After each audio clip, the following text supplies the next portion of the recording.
तो आज के क्लास में हम लोग पढ़ेंगे एसिम्प्टोटिक एनालिसिस के बारे में। और लास्ट क्लास में हम लोगों ने पढ़ा था टाइम कॉम्प्लेक्सिटी और स्पेस कॉम्प्लेक्सिटी के बारे में। तो लास्ट क्लास को हम थोड़ा रिवाइज कर लेंगे कि क्या होता है स्पेस कॉम्प्लेक्सिटी और टाइम कॉम्प्लेक्सिटी। तो लास्ट क्लास में हम लोगों ने पढ़ा था कि एक क्वेश्चन है, एक पर्टिकुलर क्वेश्चन है, उसके लिए रमेश और सुरेश ने सॉल्यूशन दिया था। रमेश ने सॉल्यूशन दिया था और सुरेश ने भी सॉल्यूशन दिया था, और हम लोगों को पता करना था कि दोनों में से कौन सा बेस्ट सॉल्यूशन है। ठीक है, तो हम लोग कैसे पता कर सकते हैं? तो हम लोगों ने सुना था टाइम कॉम्प्लेक्सिटी के बारे में और स्पेस कॉम्प्लेक्सिटी के बारे में। हम लोगों ने सुना था टाइम कॉम्प्लेक्सिटी के बारे में और स्पेस कॉम्प्लेक्सिटी के बारे में। तो ये क्या था कि इन दोनों सॉल्यूशन में से कौन सा, किसका टाइम कॉम्प्लेक्सिटी और स्पेस कॉम्प्लेक्सिटी कम है। मीन्स कौन कम टाइम ले रहा है और कौन कम स्पेस ले रहा है, तो वो सॉल्यूशन बेटर है। बट अब आगे एक क्वेश्चन अराइज होता है। क्या क्वेश्चन अराइज होता है? तो क्वेश्चन ये अराइज होता है कि रमेश ने एक सॉल्यूशन दिया, सुरेश ने एक सॉल्यूशन दिया। ठीक है, रमेश ने एक सॉल्यूशन दिया, सुरेश ने एक सॉल्यूशन दिया। ठीक है, अब उस सॉल्यूशन में सपोज करते हैं कि एक पर्टिकुलर इनपुट के लिए रमेश का सॉल्यूशन बेटर है। ठीक है, और एक अनदर इनपुट के लिए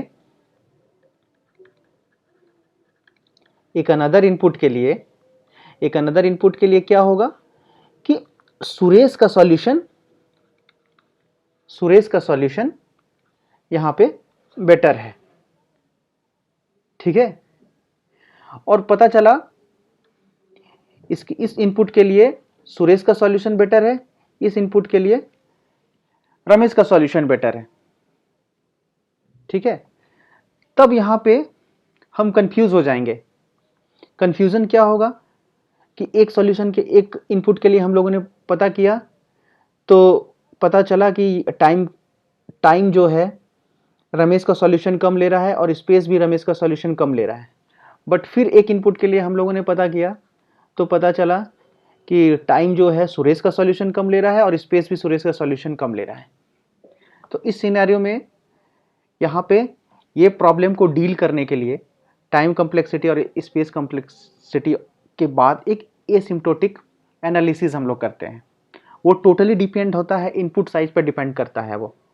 ठीक है, और वो इस पे डिपेंड नहीं करता है कि प्रॉब्लम में कौन सा स्पेस कम ले रहा है, कौन सा टाइम कम ले रहा है। ये टोटली डिपेंड करता है कि टोटली डिपेंड करता है इनपुट साइज पे। अगर हम इनपुट साइज दे रहे हैं तो कौन सा सॉल्यूशन बेटर है। अगर वो सॉल्यूशन बेटर है तो हम उसे कंसिडर करेंगे। ठीक है, तो उसी के कारण से ये सब प्रॉब्लम को डील करने के लिए एसिम्प्टोटिक एनालिसिस आया। आई थिंक आप लोग को समझ में आ गया होगा कि एसिम्प्टोटिक एनालिसिस क्यों आया। एसिम्प्टोटिक एनालिसिस इसलिए आया कि रमेश और सुरेश ने एक पर्टिकुलर क्वेश्चन के लिए कुछ सॉल्यूशन दिया। रमेश ने अपना सॉल्यूशन दिया, सुरेश ने सॉल्यूशन दिया। ठीक है, लेकिन पर्टिकुलर किसी इनपुट के लिए सुरेश का सॉल्यूशन बेटर है क्योंकि वहां पे टाइम और स्पेस कम लग रहा है, और किसी पर्टिकुलर सॉल्यूशन के लिए सुरेश का सॉल्यूशन बेटर है क्योंकि वहां पे टाइम और स्पेस कम लग रहा है। तो उस केस में ये प्रॉब्लम को डील करने के लिए एसिम्प्टोटिक एनालिसिस आया।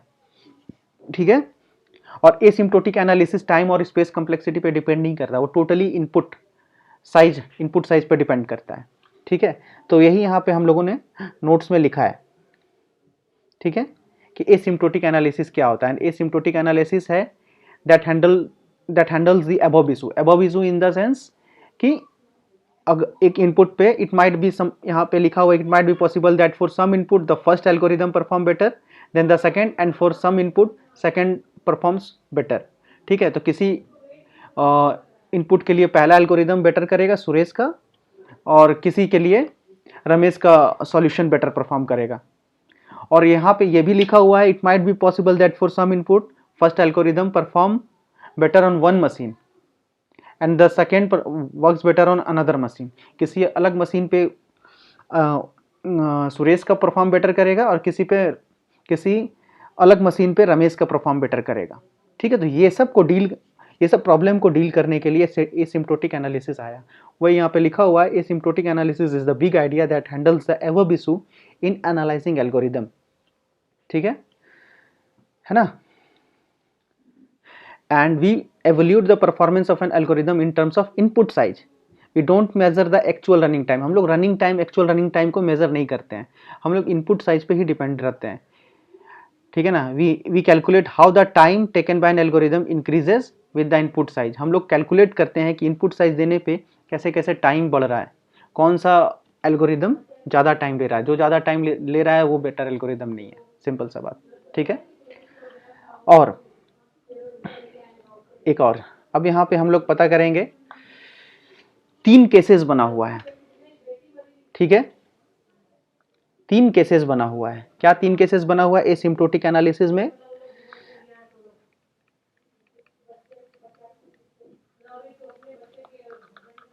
हाँ, पहला है वर्स्ट केस। ठीक है, सेकेंड है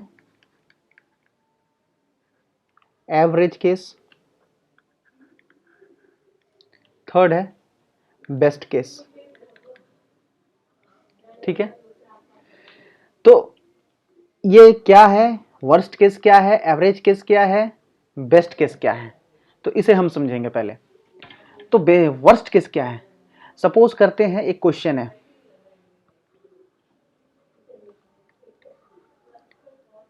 ठीक है, इस क्वेश्चन का सबसे वर्स्ट सॉल्यूशन क्या हो सकता है? जो सबसे ज्यादा टाइम ले,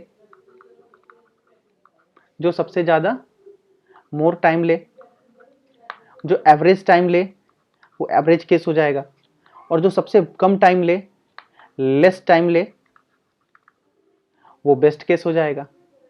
ठीक है, तो 3 तरीका से हम एनालिसिस करते हैं एल्गोरिदम को, वर्स्ट केस, एवरेज केस और बेस्ट केस।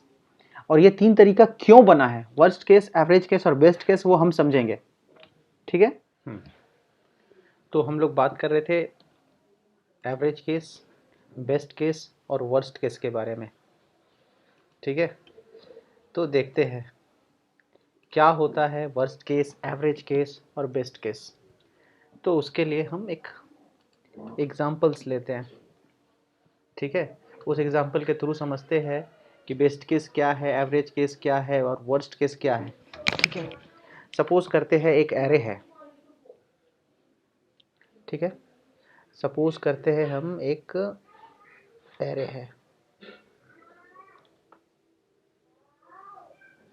ठीक है,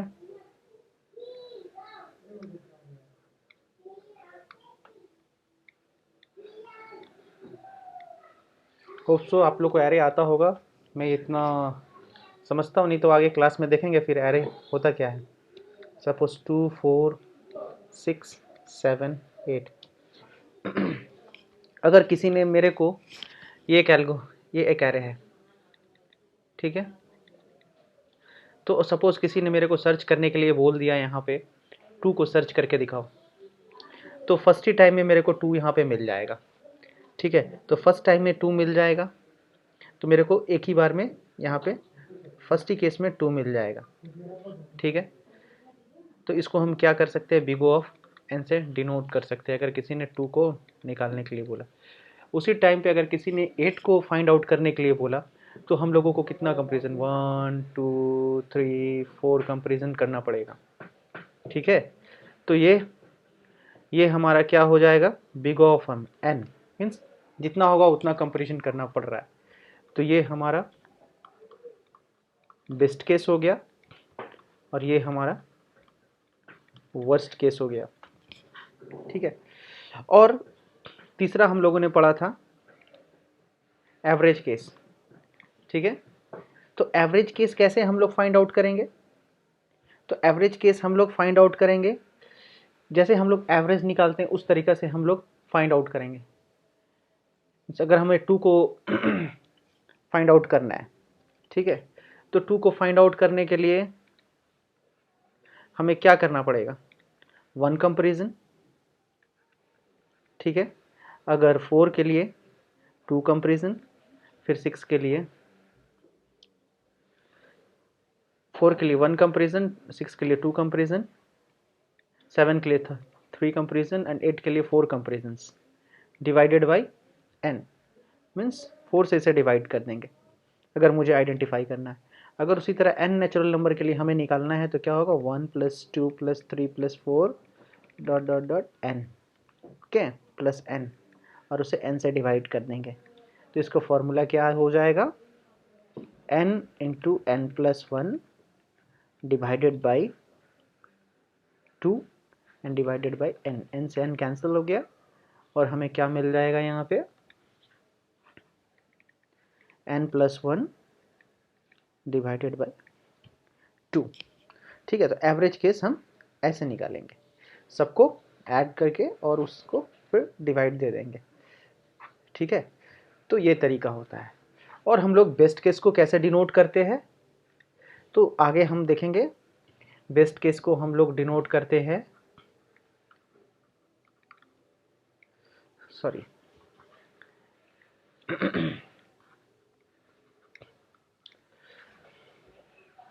वर्स्ट केस को हम लोग कैसे डिनोट करते हैं, ये हो गया upper bound. Upper bound means worst case. इसे कैसे हम लोग डिनोट करते हैं? बिग O ऑफ n से, ठीक है। बेस्ट केस को हम लोग कैसे डिनोट करते हैं? बिग O ऑफ ओमेगा से, सॉरी ओमेगा ऑफ n से, नॉट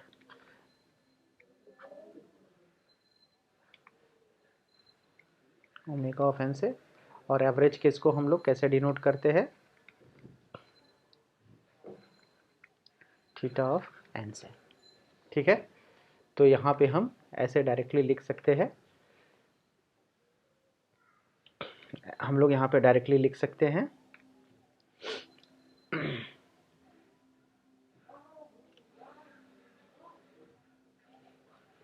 हाँ 1 सेकेंड। वर्स्ट केस के लिए बिग O ऑफ n, और उसके बाद बेस्ट केस के लिए हम लोग करेंगे, बेस्ट केस के लिए ओमेगा नोटेशंस यूज़ करेंगे और एवरेज केस के लिए हम लोग थीटा नोटेशंस यूज़ करेंगे, थीटा ऑफ n, ठीक है। और वर्स्ट केस के लिए बिग ऑफ n।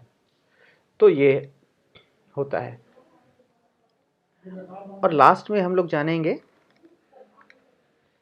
कि एसिम्प्टोटिक नोटेशंस कौन कौन से होते हैं। कांस्टेंट के लिए हम लोग यूज़ करते हैं बिग ऑफ n, लॉगरिथमिक के लिए big O of log n, and linear के लिए बिग O ऑफ n, और n log n के लिए big O of n log n। तो इस तरह से हम लोग यूज़ करते हैं। और एक्चुअली हम लोग बिग O ही यूज़ करते हैं, हम लोग वर्स्ट केस पे ही मेनली फोकस करते हैं, वर्स्ट केस सिनेरियो पे ही हम लोग मेनली फोकस करते हैं। इसीलिए हम लोग हर जगह यूज़ करते हैं big O। You can see everywhere we will use big O, ठीक है। तो टुडे क्लास में ये इतना ही रखते हैं।